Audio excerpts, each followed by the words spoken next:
Hello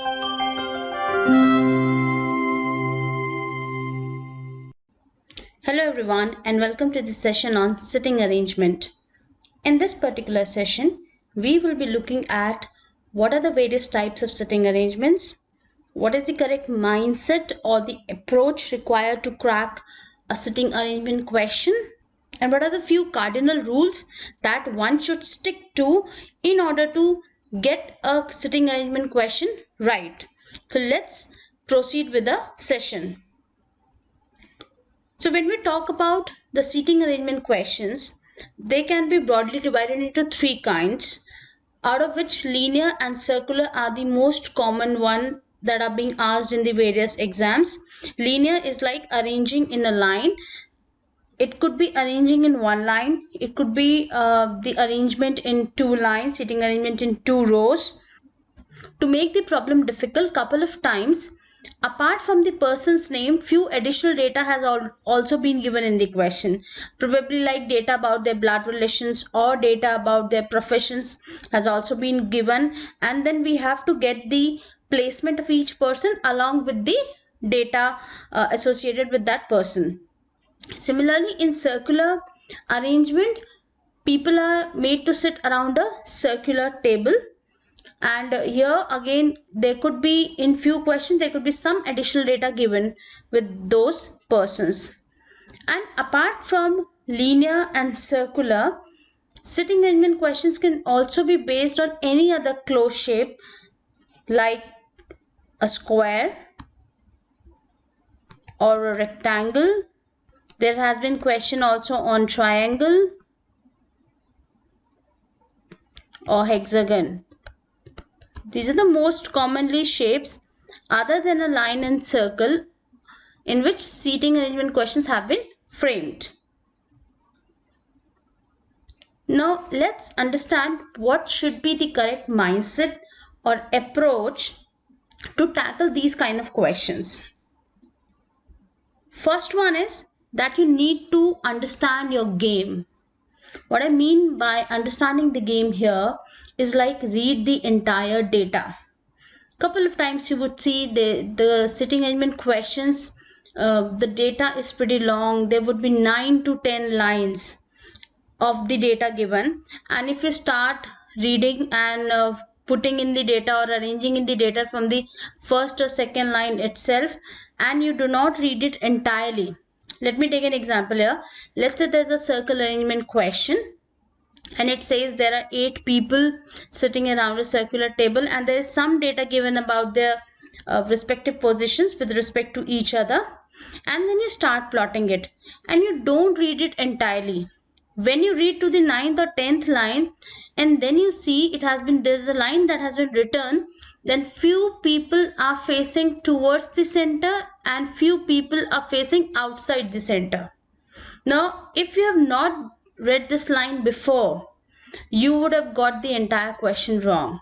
So first thing first, you need to quickly read the entire data from the beginning to the end so that you do not miss out on any important information. It's very, very important to understand the question or you understand your game before you get into it.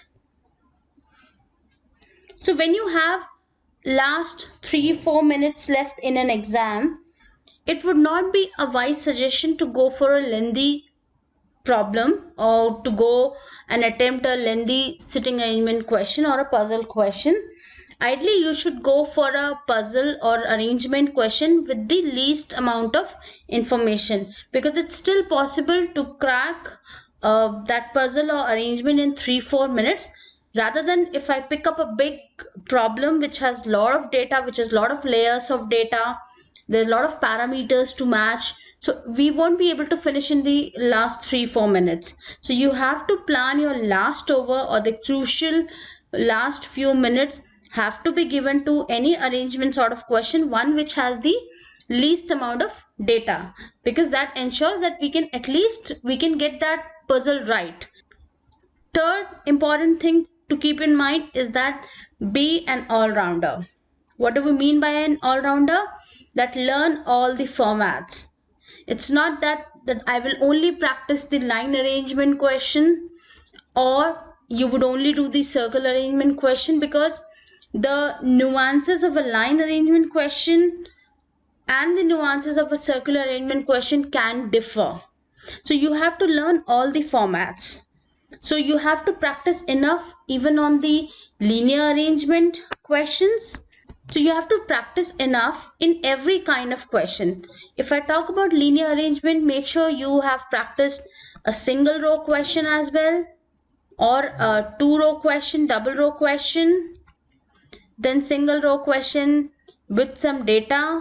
Similarly, double row question with data also. Then if we go to circular arrangement, so when we talk about circular arrangement, make sure you have solved some questions where the persons are facing towards the center. Another type of questions where person are facing outside the center.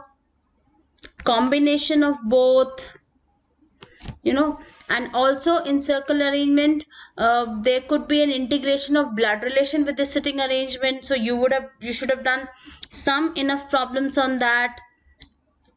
Maybe apart from person's information, there's some other parameter relating to their age or professions or something. Some other parameter is given. So being an all-rounder requires that you should have done enough problems on all possible variations that can happen in a seating arrangement question, be it line, be it circle, be it single row, double row, facing the center, facing outside the center, with some additional data, and also the practice on other geometrical shapes, like doing questions on square arrangements, questions on rectangular arrangements, or triangular or hexagon. So if a particular question comes on that sort, you know how to begin that question, how to start off with this particular type of sitting arrangement. Next, what you need to keep in mind is possibility makes it possible. What I mean to say here is that in sitting arrangement questions, quite a time, what would happen when you read a line? That line can be interpreted in two ways, or the arrangement based on that line can be made up in two or three ways. So we have to take care of every possible scenario that can happen. If you can recall, I have discussed in my session the skill sets for AR. There are 3 P's which are very essential for solving a analytical reasoning question, and these 3 P's become very relevant when we solve any kind of arrangement questions. Those 3 P was possibility was one of them, perseverance and practice. Now all these 3 P's are extremely critical for solving any sitting arrangement questions. So if any data doesn't give you a concrete arrangement, and in fact it gives you 2 to 3 possible arrangements, you have to make sure that you're taking each one of them into account and working upon them. Lastly, as I said, practice makes a man perfect. Also, practice makes a woman perfect. Okay, so you have to make sure for cracking, if you want to crack your sitting arrangement questions in your competitive exams, you have to ensure that you give yourself enough time for practicing. As I've also shared earlier, that everyone can crack a puzzle, everyone can make a sitting arrangement question, but the question here is that in how much time? Maybe when you're starting a lengthier puzzle in the beginning, you might take 10 to 15 minutes, but that much time you won't be getting in the exam. So practice is what that will reduce your time from 15 minutes to 5 minutes. So you have to give lot of efforts on practicing every possible kind of questions, and that will greatly reduce your time in the exam hall. Now the 5 cardinal rules.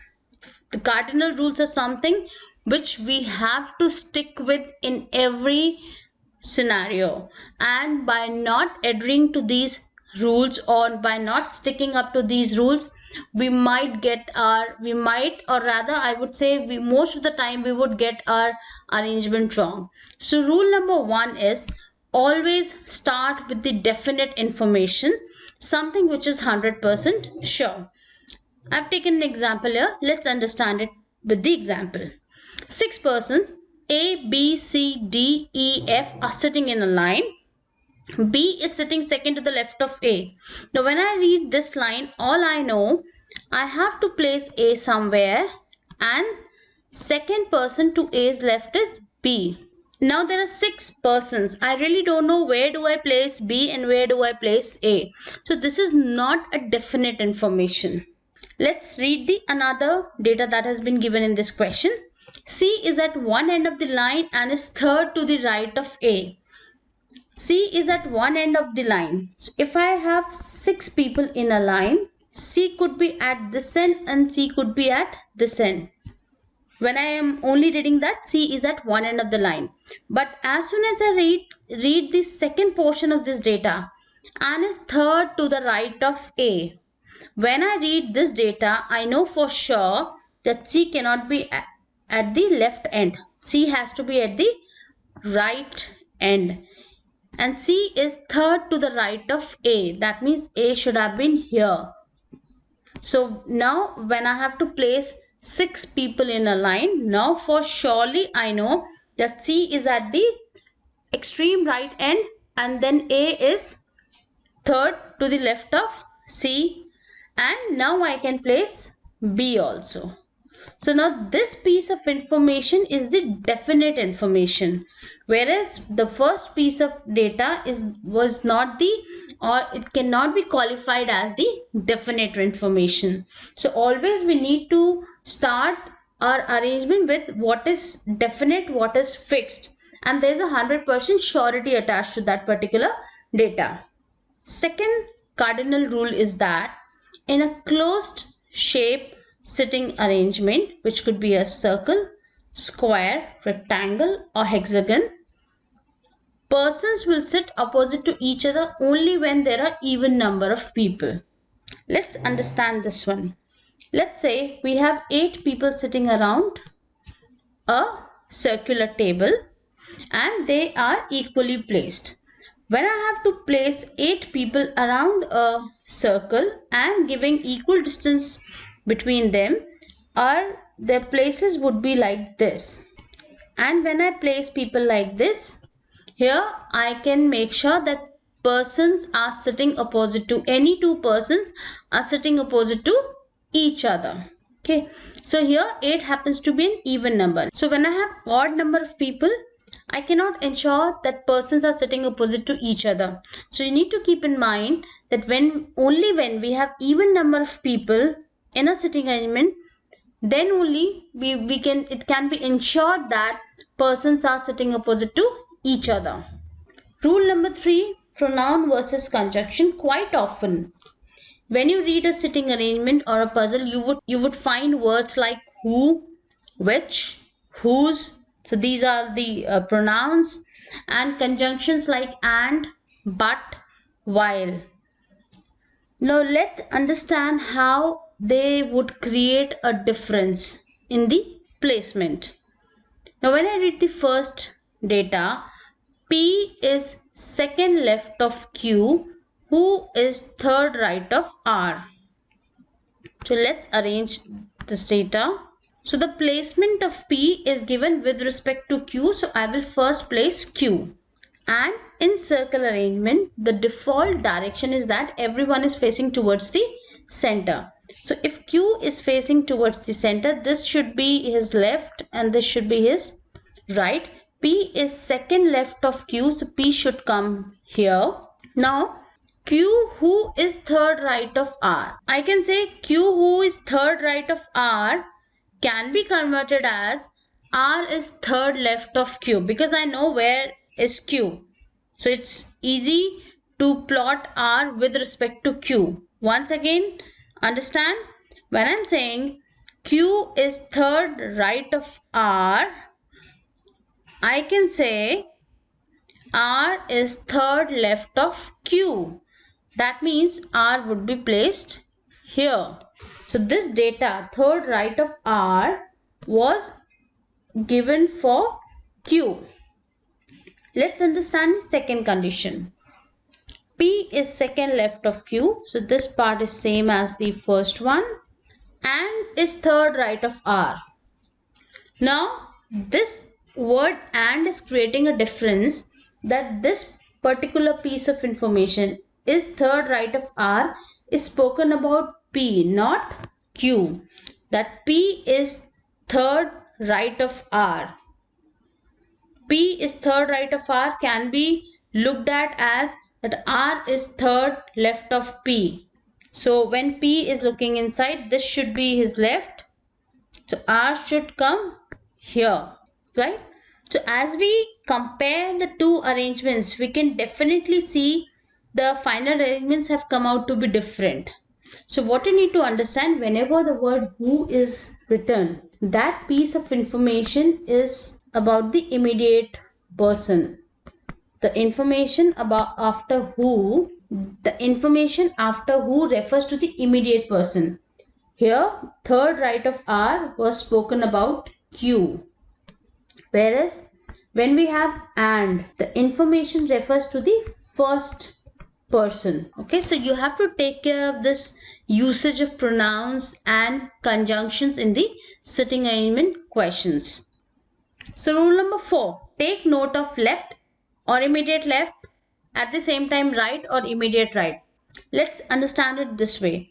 When I say A is to the left of B, that would mean if I've placed B, A could be anywhere to the left of B. We may have persons in between, we may not have persons in between these two people. But when I say A is to the immediate left of B, that ensures that wherever I am placing B, A is just next to B on the left hand side. Let's take a question to understand this in a much better way.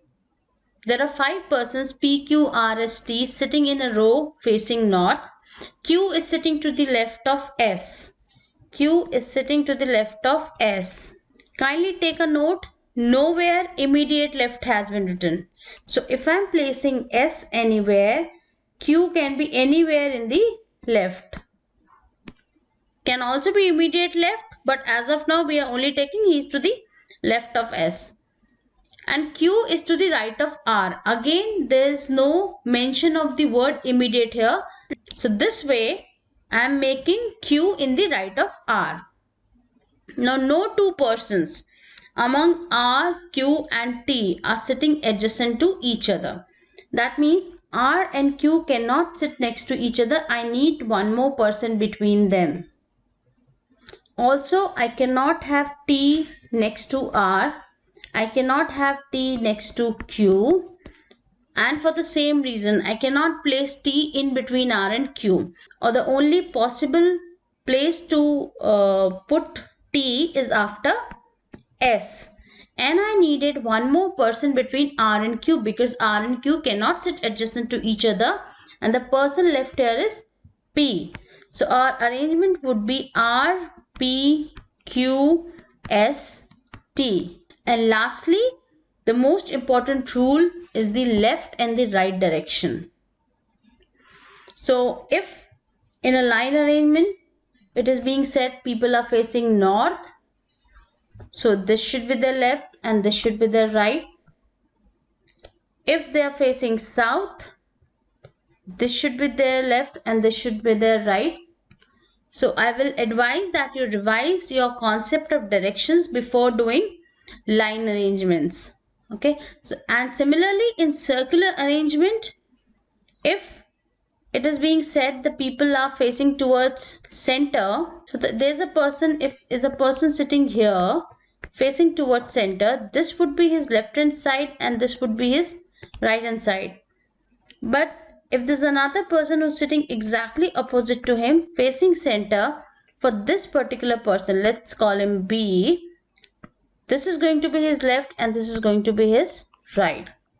You have to give extreme care to the left and right direction when you're making a sitting arrangement question. So we have taken an example here. Let's solve it. So there are 8 friends A, B, C, D, E, F, G, H sitting in a circle facing the center.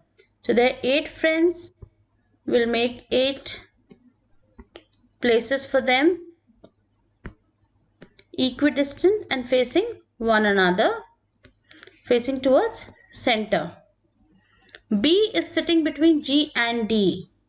So B is sitting between G and D. When I read this line, I cannot make out that who is to the left of B and who is to the right of B. So that leads us to two possibilities. If G is to the left, D is to the right, or if D is to the left, G is to the right. H is third to the left of B. Now as it has been given, they are facing towards the center. Left of B would be towards this side, and H is third to the left of B, facing inside the center. Again see the word and. H is third to the left of B and second to the right of A. So who is second to the right of A? H is second to the right of A. That means A is second to the left of H. So this is where we can place A. C is sitting between A and G. So from this statement, the ambiguity between the placement of D and G will be clear, because C is sitting between A and G can be ensured if C is here. If C is here, then G can be placed here. That will make sure that C is between A and G. That means D is to the left of B and G is to the right of B. B and E are not sitting opposite to each other. So I cannot place E here. So the only place or the only position where I can place E is this place. And that means in front of B, the only person left now is F. So in this question, we have seen the usage of the conjunctions as well. We have seen how we have to keep into the mind the possibility thing. Okay, and also the concept of left and right direction is also being used here. So these are the few basic cardinal rules you need to keep in mind whenever you're solving a sitting arrangement questions. Also, we have discussed about what should be the correct mindset or approach, so that you get all these kind of questions correct and with the minimum effort and time.